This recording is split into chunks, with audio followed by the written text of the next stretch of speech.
Right now, on a mountain in the Chilean Andes, a telescope the size of a small building is taking a new picture of the night sky roughly every 40 seconds.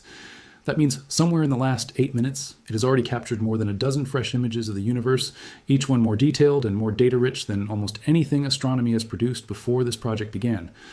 This isn't a one-time event. It's been happening every clear night since late June, and it's going to keep happening every single night for the next 10 years. Stay with me through this one, because the last part of this story, the part about what this machine is actually built to find and hasn't found yet, is the part almost nobody covering this is talking about.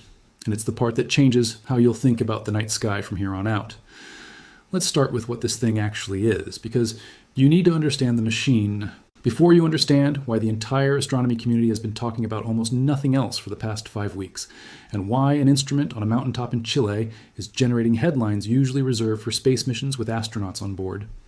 This is the Vera C. Rubin Observatory. It sits on a mountain called Cerro Pachón, high in the Chilean Andes, in one of the driest and darkest stretches of land anywhere on Earth. That location wasn't an accident.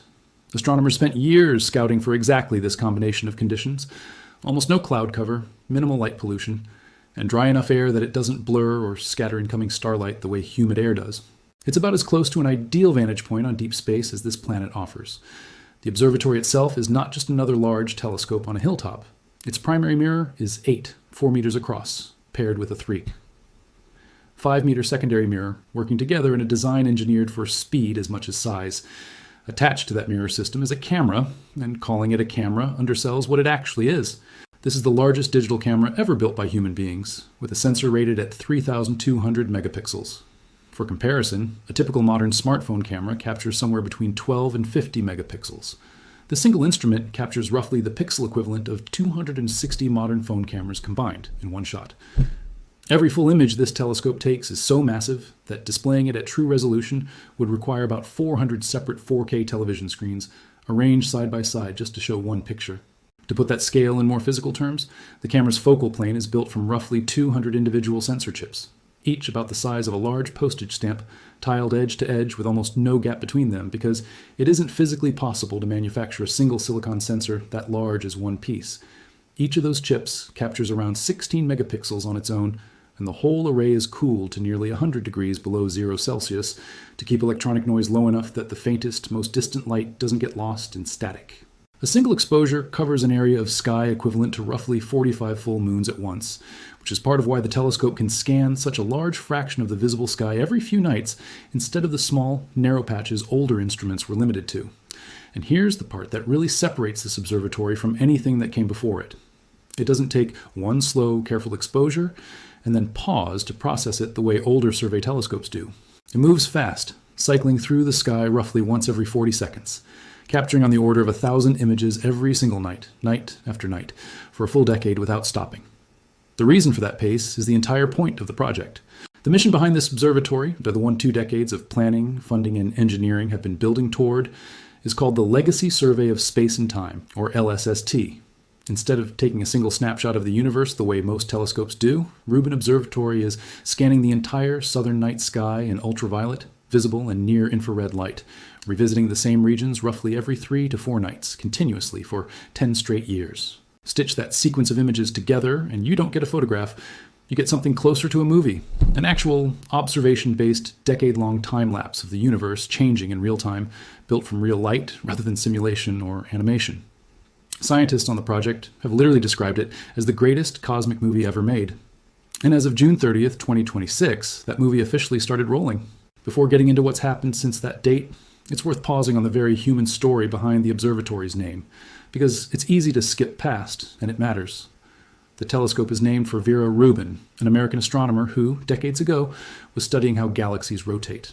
She noticed something that shouldn't have been possible if you only counted the visible matter inside a galaxy: the stars, the gas, the dust that telescopes could actually see. Based on visible mass alone, the outer edges of a galaxy should spin noticeably slower than the regions closer to the center, the same way planets farther from the sun move more slowly than planets closer in. That isn't what Rubin found. The outer stars in the galaxies she studied were spinning almost as fast as the inner ones, which meant something invisible had to be out there, adding extra gravitational pull and holding those galaxies together in a way visible matter alone couldn't explain. Her patient, Methodical work became some of the strongest observational evidence scientists had for what we now call dark matter, a form of matter that doesn't emit or reflect light we can detect directly, yet appears to make up a large share of the total mass in the universe. Rubin did this work at a time when the field of astronomy offered very little institutional welcome to women, and she pursued it anyway, insisting on rigor and precision rather than chasing recognition. It took years for the broader scientific community to fully accept what her rotation curves implied, and by the time it did, her name had become permanently tied to one of the most consequential open questions in physics.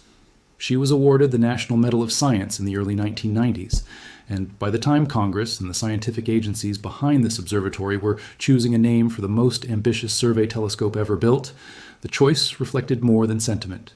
When the National Science Foundation and the Department of Energy built the most ambitious survey telescope in history, naming it after her wasn't just an honor. It's a continuation of the exact question she spent her career chasing, not just about dark matter, but about its stranger companion, dark energy, the mysterious force that appears to be causing the universe's expansion to accelerate rather than slow down. It's worth understanding how the camera at the heart of this project was actually built, because the engineering story is remarkable on its own. The LSST camera was constructed by the U.S. Department of Energy's SLAC National Accelerator Laboratory, working with teams from research institutions around the world. It's roughly the size of a small car and weighs a little over 3,000 kilograms, yet it has to operate with enough precision to capture extremely faint, distant light without the smallest vibration blurring the image. Inside it sit 6 large optical filters, each tuned to a different band of light, from ultraviolet through near-infrared, letting scientists study everything from hot, young stars to cool, faint, distant galaxies within a single coordinated survey. Every image the camera captures passes through layers of calibration, focus, exposure, alignment, before it's accepted into the official dataset, which is precisely why the commissioning phase leading up to June 30th took as long as it did. A calibration error at this stage could ripple through an entire decade of observations, so the team was deliberate about it. In their own public statements, the project's leadership said the decision to officially begin the survey came only after a careful operational review, covering image quality, survey speed, system uptime, reliability, and calibration accuracy. Because once that 10-year clock started, there was no going back to quietly fix small errors after the fact. None of that raw data stays in Chile. It travels north to a data facility hosted at SLAC in the United States, where it becomes available to the broader scientific community. One of the major research groups working with this data is the Dark Energy Science Collaboration, researchers spread across institutions worldwide using Rubin's observations to make increasingly precise measurements of the universe's fundamental properties, how fast it's expanding, and how matter is distributed across cosmic scales. What sets this project apart from most previous major astronomical efforts is that the data isn't going to sit locked behind institutional walls. Project scientists have said this is the first time this volume of astronomical data will be available to this many people at once, opening the door for researchers well beyond major institutions anywhere in the world to participate in genuine cutting-edge discovery. Eventually, members of the public will be able to explore parts of the dataset themselves, a level of open access to frontline astronomical data that, until now, has mostly belonged to professional astronomers working at a handful of major institutions with access to the world's largest telescopes, now to the actual timeline, using real dates and real verified figures. On June 23rd, 2025, in Washington, D.C. The team behind Rubin Observatory held a public event called First Look, the moment the world saw real images from this telescope for the first time. They didn't disappoint. One of the first images released was a composite of 2 glowing nebulae, clouds of gas and dust known as the Trifid Nebula and the Lagoon Nebula. Other telescopes had photographed these clouds before, but not like this. That single composite image was built from hundreds of separate exposures, captured over roughly 7 hours of observing time, and contained on the order of 2 trillion pixels of data. A single glowing photograph, detailed enough to zoom in continuously and keep finding stars hidden inside dust that older instruments simply couldn't resolve. Another image, released that same day, showed a section of the Virgo cluster, an enormous collection of galaxies, with countless spiral and elliptical galaxies scattered across the background behind bright foreground stars from our own Milky Way. Over the full 10 years of this survey, scientists expect Rubin to help catalog roughly 20 billion new galaxies, 20 billion objects currently sitting out there in the dark, with no record at all, waiting to be captured by this camera. What genuinely surprised even the people who built the instrument was how fast the early results came in. In just over 10 hours of test observations before the official survey had even begun, the telescope had already captured millions of galaxies and Milky Way stars and had already spotted thousands of asteroids inside our own solar system. Most observatories take years to build a catalog like that. Rubin did it in under half a day of testing. After first look, the team moved straight into commissioning, fine-tuning the telescope, testing every part of the system, making sure the optics, the camera, and the data pipelines were all performing exactly as intended before the real 10-year survey could officially begin. During this window, known as the early optimization surveys, something remarkable happened. In roughly 6 weeks, using nothing but this early test data, astronomers working with Rubin discovered more than 11,000 brand new asteroids that had never been recorded before, submitted as one of the largest single batches of new asteroid discoveries ever confirmed by the International Astronomical Union's Minor Planet Center, the official worldwide body responsible for verifying and cataloging small objects in our solar system. Within that group, scientists identified 33 near-Earth objects, asteroids whose orbits bring them relatively close to our planet. None of the newly found objects pose any known danger to Earth, but tracking near-Earth objects remains one of the most valuable things any observatory can do, simply because the more precisely we know their orbits, the better prepared we are for anything that might change in the future. That same early data set also revealed 380 new trans-Neptunian objects, icy bodies orbiting far beyond Neptune, out at the cold, distant edges of the solar system where sunlight takes hours to arrive. 2 of these newly discovered trans-Neptunian objects have extremely elongated orbits that carry them nearly 1,000 astronomical units from the Sun at their farthest point. 1 astronomical unit being the distance between Earth and the Sun, meaning these 2 objects travel almost 1,000 times farther out than we do. That's genuinely remote territory, and researchers believe studying orbits like these could eventually help confirm or rule out the long-debated theory of a hidden 9th planet, sometimes called Planet 9, potentially 5 to 10 times more massive than Earth, possibly warping the paths of distant outer solar system objects through its gravity. As one planetary scientist involved in the project put it, even if Rubin never spots such a planet directly, finding more objects with warped orbits would still be an important clue pointing toward its existence. It helps to understand why trans-Neptunian objects matter so much to this particular question. A planet massive enough to be labeled Planet 9, if it exists, would be far too dim and far too distant for even a telescope like this one to photograph directly with any ease. Sunlight that far out is so faint that reflected light off a planet-sized object becomes an extraordinarily difficult signal to isolate. What a survey like Rubin's can do instead is the indirect version of that search. Catalog enough distant icy bodies with unusual, clustered, or improbably stretched orbits that a statistical case builds for something massive nearby influencing them gravitationally, the same logic Vera Rubin herself applied decades earlier to infer the presence of dark matter from its effects, rather than a direct sighting.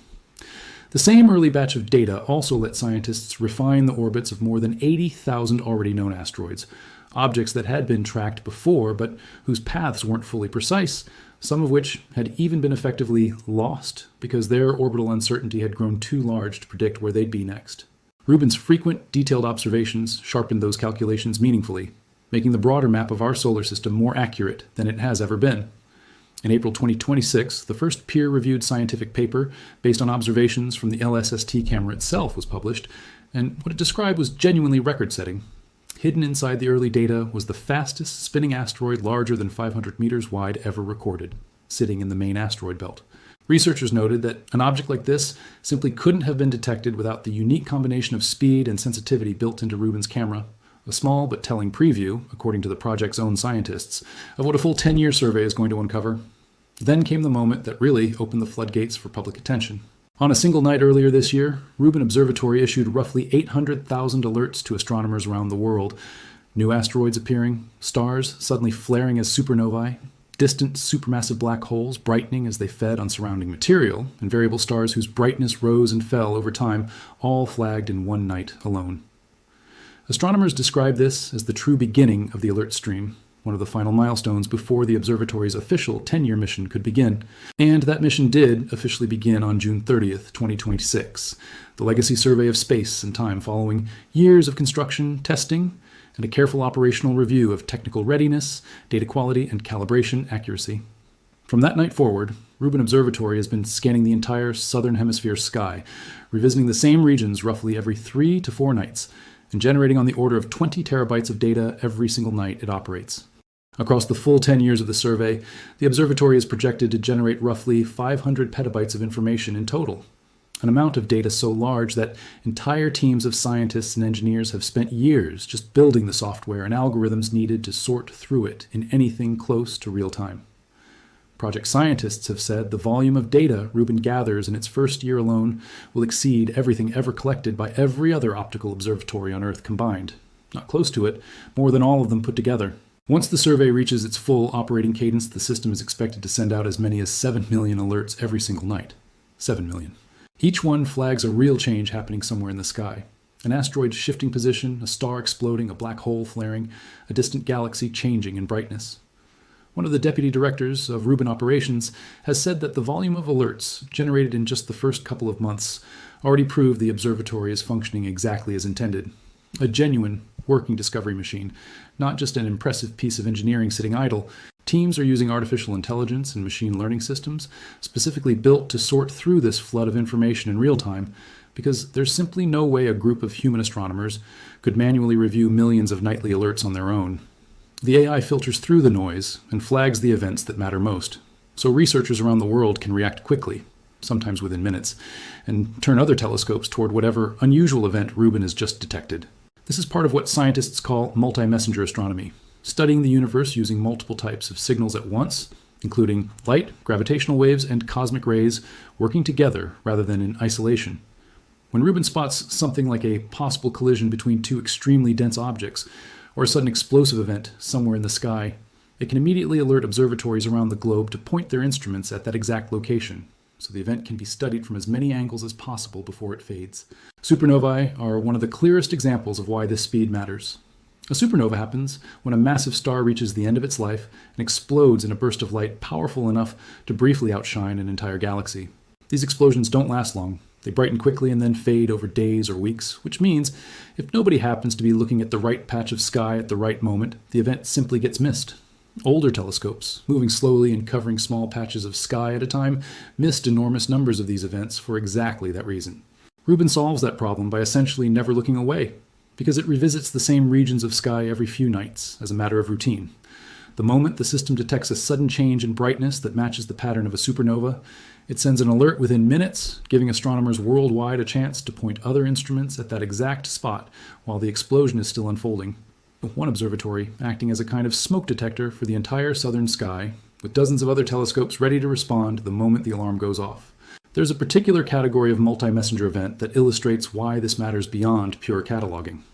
When two extraordinarily dense objects like neutron stars spiral into each other and collide, the event releases a burst of gravitational waves that specialized detectors on Earth can sense, along with a brief, fading flash of light.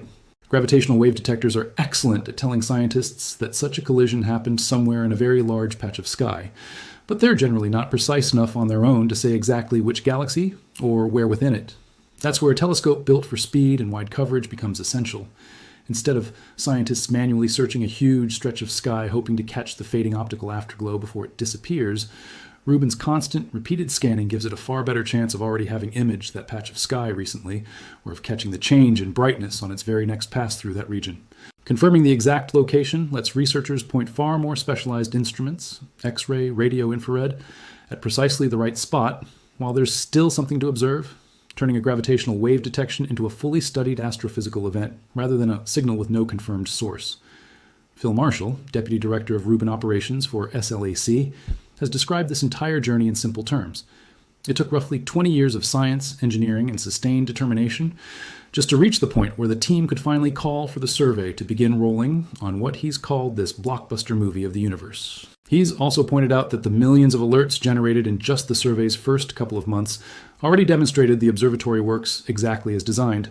Mike Brown, a planetary scientist at Caltech, who has followed this project since his own graduate school days more than 2 decades ago, has said that working with Rubin's data now feels like something he could only have imagined back then, watching a project take shape over 20 patient years and finally become real, functioning science. He's also made a point worth repeating. Ask 50 different astronomers what they're most excited to find using this telescope, and you'd likely get 50 different answers, because this survey genuinely touches nearly every corner of modern astronomy and astrophysics at once, every single night. Over the coming decade, scientists expect this survey to reshape what we understand about our own solar system in a fundamental way. Researchers' project Rubin could help triple the total number of known asteroids and increase the number of identified trans-Neptunian objects by nearly a factor of 10 compared to what's currently cataloged. Every one of those discoveries adds another piece to the broader puzzle of how our solar system formed billions of years ago, how planets and smaller bodies settled into the orbits we observe today, and what forces shaped the outer edges of our cosmic neighborhood over that time. But the larger ambition behind this observatory, the reason it carries Vera Rubin's name in the first place, reaches further than asteroids and comets. Scientists are hoping this 10-year survey finally delivers meaningful answers about dark matter and dark energy, arguably the two biggest unsolved problems in modern physics. Dark matter appears to make up roughly a quarter of everything in the universe, yet it's never been directly observed, only inferred through its gravitational effects on galaxies, the same effects Vera Rubin first identified decades ago. Dark energy is stranger still, the force that appears to be causing the universe's expansion to accelerate rather than slow down the way gravity alone would predict. By tracking billions of galaxies over 10 full years, how they move, how their light shifts, how the large-scale structure of the universe evolves over time, scientists hope Rubin Observatory can finally help explain what dark matter and dark energy actually are, a question no telescope in history has fully answered. Consider everything this single instrument is doing simultaneously. It's mapping our own solar system in more detail than any previous survey. It's discovering tens of thousands of new asteroids, some of which may eventually matter for planetary defense. It's catching supernovae within minutes of their explosion, giving scientists a front-row seat to some of the most violent events in the universe. It's tracking supermassive black holes as they flicker and flare across billions of light years. It's building toward a catalog of an estimated 20 billion galaxies that have never been recorded before. And underneath all of that, it's quietly accumulating exactly the kind of long baseline data that could help crack open two of the largest mysteries modern science has ever attempted to solve. And this is still only the earliest stretch of a 10-year mission. Everything described here, the 11,000 asteroids, the record-breaking spinning asteroid, the 800,000 alerts in a single night, the trillions of pixels inside a single early image, happened before the official survey had even fully begun. The real 10-year clock only started ticking on June 30th, 2026, which means, as of this recording, the mission is roughly 5 weeks old. That brings us to the part of this story that hasn't gotten nearly as much attention as the asteroid counts and the pixel totals, but matters just as much, if not more. Rubin Observatory isn't just a machine for cataloging known categories of objects faster than before. Its entire design philosophy, scanning the same patches of sky over and over every few nights for a full decade, is built specifically to catch things nobody is currently looking for. Objects and events with no name yet, no category yet, nothing in any existing catalog that matches what the data shows. Every previous major sky survey has, at some point, turned up something its designers didn't anticipate, precisely because repeated, wide-field observation over long stretches of time reveals patterns that a single snapshot never could. Rubin was engineered with that exact possibility built into its mission design from the start. Repeated scans specifically to catch transient events, unexpected motion, and brightness changes that don't fit any known pattern. With millions of alerts flowing every night once the survey reaches full cadence, and artificial intelligence systems filtering that flood for the astronomers to review, the honest, current answer to what will this telescope eventually find isn't a complete list. Scientists working on the project have been candid that a meaningful share of what Rubin turns up over the next 10 years will be genuinely unanticipated. New interstellar objects passing through our solar system, entirely unclassified categories of variable stars, transient events that don't cleanly match any existing physical model. That's not vague marketing language. It's a structural feature of how a 10-year, full-sky, repeated cadence survey behaves, based on what shorter and narrower surveys have already turned up in the past when astronomers started looking at the same patches of sky more carefully and more often than anyone had before. That's the part of this story worth sitting with longer than the pixel counts or the terabyte figures, however genuinely impressive those numbers are on their own. This observatory is only a few weeks into a mission built to run for 10 full years. Every one of those years is going to bring fresh batches of asteroid discoveries, fresh supernova alerts arriving within minutes of the explosion itself, fresh images of galaxies nobody has ever cataloged before, and slowly, piece by piece, real progress toward finally understanding dark matter and dark energy, the two mysteries that gave this telescope its name in the first place. It's worth being precise about what unexpected actually means in a project like this, rather than treating it as a vague promise.